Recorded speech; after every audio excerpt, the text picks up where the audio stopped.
दारणामय प्रतिष्ठान, सखी social group, एक मित्र एक वृक्ष ग्रुप यांच्यातर्फे इगतपुरी तालुक्यातील अनेक गावात जागतिक पर्यावरण दिनानिमित्त वृक्षारोपण करण्यात आलं। या प्रसंगी सामाजिक, सांस्कृतिक, शैक्षणिक क्षेत्रातील मान्यवरांनी मोठ्या संख्येने सहभाग घेऊन वृक्ष लागवड करून त्यांचं संवर्धन करण्यासाठी शपथ घेतली। या प्रसंगी आयोजक श्री बंटी पगारे यांनी आपलं मनोगत व्यक्त केलंय। तसंच दारणा नदी स्वच्छता अभियान देखील राबवून नदीचं जतन करणे, तिची स्वच्छता ठेवणे ही देखील आपली जबाबदारी असते। हा संदेश त्यांनी पर्यावरण दिनानिमित्त नागरिकांना दिला। नमस्कार मित्रांनो, मी बंटी पगारे। आज जागतिक पर्यावरण दिन आहे 5 जून। सर्वांना जागतिक पर्यावरण दिनाच्या खूप खूप शुभेच्छा। जागतिक पर्यावरण दिनानिमित्त आज घोटी दारणा तिरी या ठिकाणी स्वच्छता अभियानाचा उपक्रम या ठिकाणी घेण्यात आलेला आहे आणि या स्वच्छता अभियानामध्ये घोटी ग्रामपालिकेचे सर्व सफाई कर्मचारी यांनी सहभाग घेतला। अधिकारी असतील, उपवटे दादा यांचे मी या ठिकाणी मनापासून आभार मानतो। बघा, नदीच्या पाण्यावर अनेक जणांचं जीवन अवलंबून आहे आणि आपल्या दारणा नदीला, आपल्या आईला स्वच्छ आणि निर्मळ ठेवायचं आहे। बघा, निसर्गाने आपल्याला भरपूर काही गोष्टी। नमस्कार मित्रांनो, आज जागतिक पर्यावरण दिन। जागतिक पर्यावरण दिनानिमित्त देवरे या गावात जी नदी आहे त्या ठिकाणी आम्ही आहोत। बघा, नदीच्या पाण्यावर अनेक जणांचं जीवन अवलंबून आहे आणि आपल्या दारणा नदीला, आपल्या आईला स्वच्छ आणि निर्मळ ठेवायचं आहे। या उपक्रमामध्ये सहभाग त्यांनी घेतला आहे। सखी सोशल ग्रुप असेल, त्यानंतर एकलव्य ग्रुप असेल,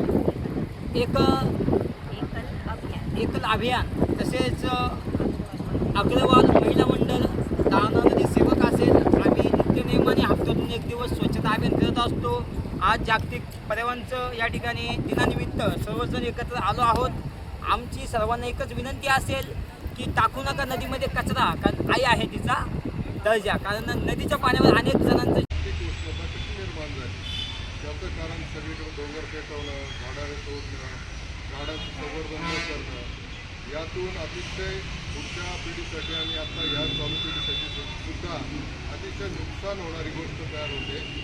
अशा काळात बंटी पगारे सारखे लोक वृक्षमित्र, वृक्ष संवर्धन करणं आणि हा संदेश प्रत्येक जनतेमध्ये पोहोचवणं हे चांगलं, खूप मोलाचं काम करत आहे। नद्यासुद्धा स्वच्छ राहिल्या पाहिजे, अखंड वाहत राहिल्या पाहिजे, यासाठी हा विचार प्रेरित जाणं खूप गरजेचं आहे। आणि बंटी पगारे सारखे कार्यकर्ते आज समाजाला खूप गरजेचे आहेत। सगळ्या समाजामध्ये या पद्धतीने या कामाचं उदाहरण सगळ्यांनी घ्यावं आणि असं वृक्ष संवर्धन, लागवड आणि संवर्धन करावं। एक वृक्ष 50 घरांना पुरेल एवढा ऑक्सिजन देत असतो। एवढा मोठा ऑक्सिजन आज आपण फक्त कार्बन डायऑक्साईड तयार करण्याचे कारखाने तयार करून घेतले, परंतु ऑक्सिजन निर्मितीचं, नैसर्गिक ऑक्सिजन निर्मितीवर आपण अजिबात लक्ष देत नाही।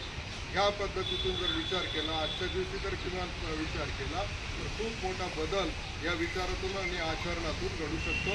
म्हणून बंटी पगारे, तुम्हाला वृक्षमित्र, तुम्हाला खूप साऱ्या शुभेच्छा आहे। Police station, Ghoti police station, धन्यवाद।